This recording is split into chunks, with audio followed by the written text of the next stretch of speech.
A 10-gram piece of solid copper at 300 Kelvin is placed in thermal contact with a 9-gram piece of solid aluminum at 360 Kelvin. What's going to be the final temperature of both materials after thermal equilibrium has been established? So you have these two objects that are in contact with each other. They both have different temperatures, and you should recognize that heat always moves from hot to cold. So we're going to have heat transfer from the aluminum to the copper. The way I like to look at it is the copper is gaining heat while the aluminum is losing heat. Because they're in thermal contact with each other, it's going to have to be equal, the amount that of heat aluminum loses versus the amount of heat that copper gains. Now, you'll always be given CS values for any substance because it's given in a table. So, however, they weren't given in this problem directly, but I will provide them in this solution. So it's a heat transfer problem. The equation for the temperature change of an object is Q is equal to CS times grams times delta T. So essentially, copper is a positive CS times grams times delta T, which is equal to aluminum's negative CS times grams times delta T. Remember that delta T is equal to the final temperature minus the initial temperature, and this is what we're solving for, the final temperature. I'm going to plug in my CS value for copper, which again would be given to you 0.387 joules per gram Kelvin, and that's going to be times the mass of copper that you're given, which is 10 grams, times the temperature change.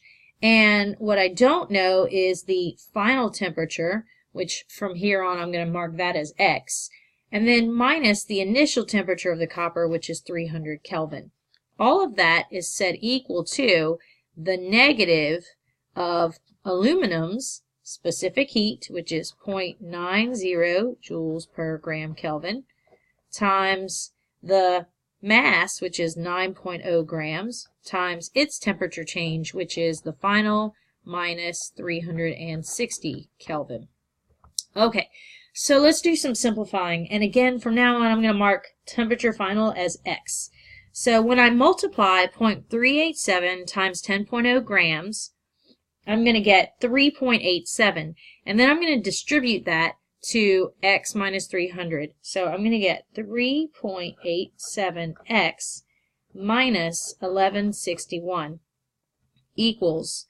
Then we're going to have the negative of, when I multiply 0.9 times 9, I'm going to get 8.1, and I'm going to multiply that or distribute that to X minus 360. So I'm going to get 8.1X, and then that's going to be minus 2,916. Okay, now I'll distribute this negative 1. So this becomes positive, this becomes negative, this becomes positive.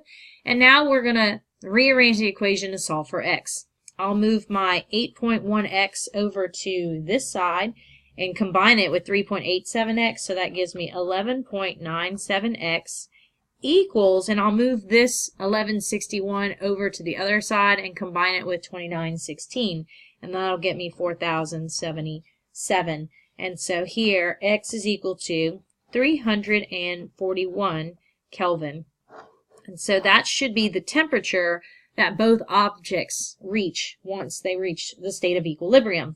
You can actually check this value by plugging it in for X here, and when we plug it in for the left side, we're going to see that copper gets 157.122 is the amount of heat that it gains, and that's going to be equal to 157.14, which is the amount of heat that the aluminum loses, and so it has to be equal the amount of heat lost as the heat gained, and so we can know now that this is in fact the correct answer.